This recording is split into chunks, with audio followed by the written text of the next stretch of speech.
Welcome back. We're back here with Professor Marandi, and we have a few more minutes of discussion.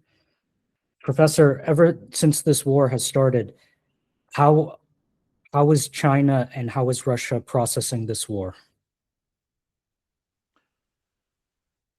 Obviously, they too feel targeted because what the Israeli regime is trying to do is gain control over West Asia. And I think that is clear from the statements made by the US ambassador uh, in his interview with Tucker Carlson that if the Israeli regime takes entire region, that's fine. That is the unofficial policy of the United States. In fact, I would say that's the unofficial policy of the collective West. And of course, since the U.S. ambassador also said that the Israeli regime's armed forces is the most moral army or armed forces in the world, then that basically means if they carry out genocide across the region, that's fine with them and the collective West. And this is, I think, it exposes the Western elites, the Epstein class, for what they really are. So the subjugation of Western Asia by the Israeli regime is something that the Russians and the Chinese feel deeply concerned about because that would be a threat to their interests because the Israeli regime and the regime in Washington have identical interests. The American people don't have the same interests. All of what's happening is detrimental to the interests of the American people. The Israeli regime does not care about the American people and is willing to sacrifice them, as they are doing so in this war. The American people are paying for this war. Even the Israeli airstrikes, they're being paid for by Americans, enabled by American taxpayers. And the rising price of energy is something that ordinary Americans will have to tolerate because the Israeli regime demands that from them. But in any case, the fact that the regime in Washington and the regime in Tel Aviv are one and the same in our part of the world, that is a threat to both the Russians and the Chinese because uh, they feel that the U.S. regime are expanding, and of course they are as intolerant to the Chinese and the Russians as independent actors as they are of Iran. Their intolerance towards Iran is greater because Iran is opposed to Zionism, but their intolerance to other independent powers is clearly seen through the way in which the United States has treated the Russians and the Chinese, especially over the last few years. What has it been like inside Tehran ever since this war began? Well, at the very beginning of our interview, there was a carpet bombing uh, in Tehran. Um, Densely populated neighborhoods are bombed, hospitals destroyed, an IVF clinic was destroyed on day one. Um, Schools are bombed, neighborhoods are bombed, families have been massacred, the highways have been bombed, the Red Crescent Central Building was bombed, Red Crescent bases in different areas have been bombed, local police stations bombed. Um, they bombed the National Emergency Center for like first responders. They carry out many double tap attacks, striking buildings in Tehran and then waiting for people, first responders, to come and try to save people from under the rubble. Then they strike again. The Americans and Israelis are using the same playbook and carry out similar atrocities. But of course, the American strikes are much more severe. They have much more firepower. I mean, the Israeli firepower is American firepower. Without the United States, the Israeli regime is nothing. It is fully dependent. It is a weak and vulnerable regime without the full support of the United States, and the U.S. taxpayer. But U.S. firepower is greater, so it is more destructive. They bomb villages. Sometimes it just seems like they find a village that they want to destroy. And it's like what they do in Gaza, like what they do in Lebanon. They just bomb a house and move on. So it is quite barbaric. And the main reason why they're targeting uh, civil society and civilians so aggressively is basically because they failed on the battlefield. They've been unable to stop Iranian missiles and drones. They've been able to destroy these underground bases. They've been unable to destroy the underground factories that produce the missiles and drones. So they take it out on ordinary Iranians due to their frustration. What is Israel doing currently in southern Lebanon? Well, before I get there, one thing that I should add is that yesterday we had the International Quds Day rallies across Iran, where people come to the streets and demonstrations in different cities in support of the Palestinian people. This it's on the last Friday of the month of Ramadan, and it was held yesterday. And there was a huge crowd in Tehran, huge, very large, and people can watch it. I've tweeted some of the footage, and then they bombed it.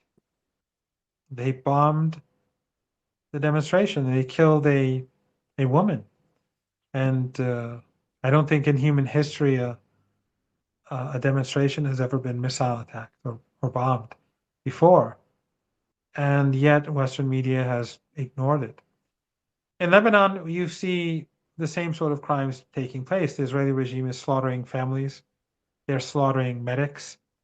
They're bombing medical centers, killing. In just one instance, they killed 12 medics yesterday. And the crimes being committed across Lebanon are clear for everyone to see. But again, West looks away. They bomb apartment blocks in Beirut and in other cities, and they basically are trying to do a repeat of what they've done to Gaza. Western media tries to justify it by calling these apartment blocks and the families that live in them Hezbollah strongholds or Hezbollah targets in order to let the regime get away with it.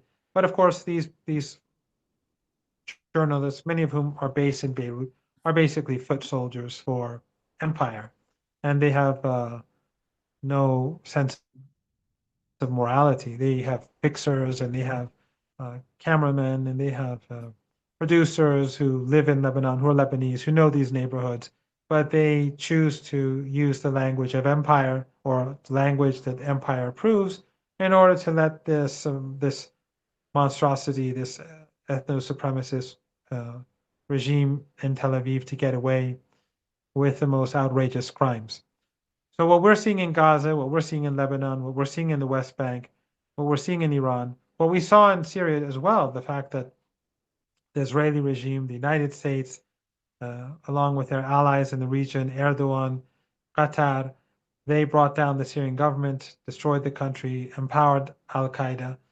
This is this is how empire works. They destroy, they uh, um, they humiliate, they crush families and communities, and at the same time, they, through their media narrative, pretend that they are more humane, and they blame the victim, just like we saw with the missile strike on the school in Iran, where Americans tried to blame the victim. And the first time that anything really came out in the Western media, I think it was the New York Times, was a week later, despite the fact that we all knew on the same day what had happened. And it was all over social media. And the New York Times, I assume that it, which has no credibility, it felt it had to do something. And also, since there are internal conflicts, they dislike Trump. They use this. They began reporting on it. But in general, the media in the West they're supportive of these atrocities across the board, and they pretend that they have some sort of moral high ground, but they, of course, are nothing more than tools of the Epstein class. What has been the position or the role of Azerbaijan in this conflict? Well, the people of Azerbaijan actually are very close to Iran, and the regime has imprisoned many community leaders in the country and many political figures in the country. Lots of people are in jail. And that is because the regime lacks competence. And in power, Aliyev and his family, who own the country basically, it's very much like the family dictatorships in the Persian Gulf region and some of the other Arab countries. The family is in control of everything. But in order to maintain his authority, he does what these Arab family dictatorships do, and that is that he depends on the Israeli regime and the West and the United States to maintain power. So the regime is an ally of the Israeli regime, like all the other regimes in our region. It is more open about it. It is sort of like the Emirates in this regard. Uh, but they're all more or less the same. I mean, when you look at Erdogan, he is he's not a friend of the resistance or the Palestinian people. He's a friend and ally of Trump, and or Qatar or Egypt, or the region is controlled by the United States.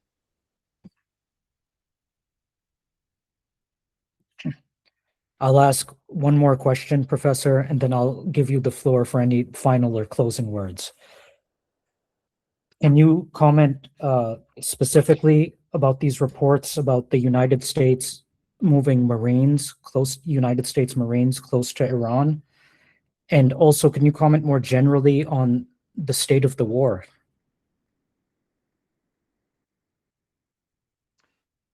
Well, the United States, obviously, and we see that through the fact that the Iranians are firing missiles and drones across the Persian Gulf to strike U.S. assets, and the fact that the Iranians are repeatedly striking the Israeli regime with missiles, and the fact that the United States has been unable to open the Strait of Hormuz. But the United States is bringing in more assets. They could escalate because Trump may feel that he cannot end the war and walk away, which he did in Yemen. He after 7 weeks of war, he was defeated. But he declared victory and walked away. He could do that again now, but it may be that he chooses the opposite and starts gambling and hoping that somehow he could pull a rabbit out of a hat. But I don't have any doubt that if the United States escalates, it will not end well for the United States, and it will probably lead to the destruction of the tankers and ships in the Persian Gulf and oil and gas assets across the Persian Gulf, and make the global economic crisis, permanent, and ensure a global economic depression, unlike anything that has happened in the last century.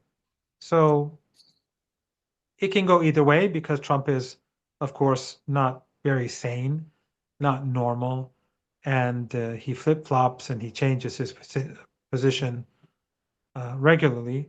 So it is impossible to say which way it will go.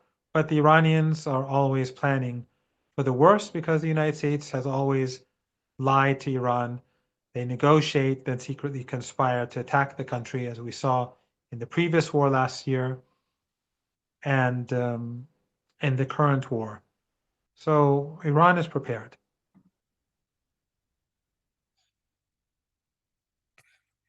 Before I give you the floor for any closing words, I'll just say thank you again, Professor, for speaking with me today, and thank you to all of our listeners for listening.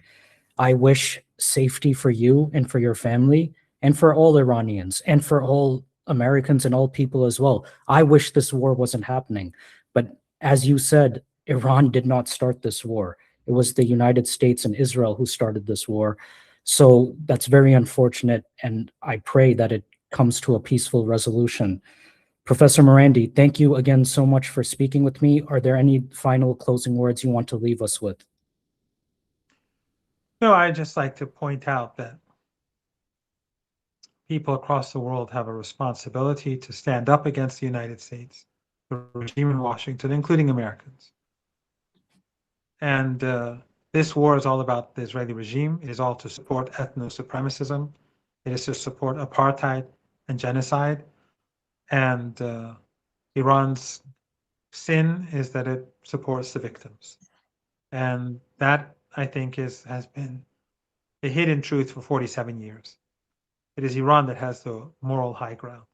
And people across the world should, when they take this into account, they should rethink all the propaganda that they've been hearing about Iran for the past 47 years. When it's Iran and the Axis of Resistance that are the only actors opposing the genocide in Gaza and the ethnic cleansing of the Palestinian people, that they are the ones who are constantly demonized. They are the ones who are constantly being harassed and sanctioned and bombed and marginalized. Then I think people should start raising questions about whether the Western media, Western think tanks, and all those institutions funded and owned by the Epstein class, whether they have any credibility at all, and whether they've had any credibility in the past. Thank you again, Professor, and thank you everyone for Thank you. listening. So take care. Have a good day or good night wherever you're listening from. Thank you for having me. Of course.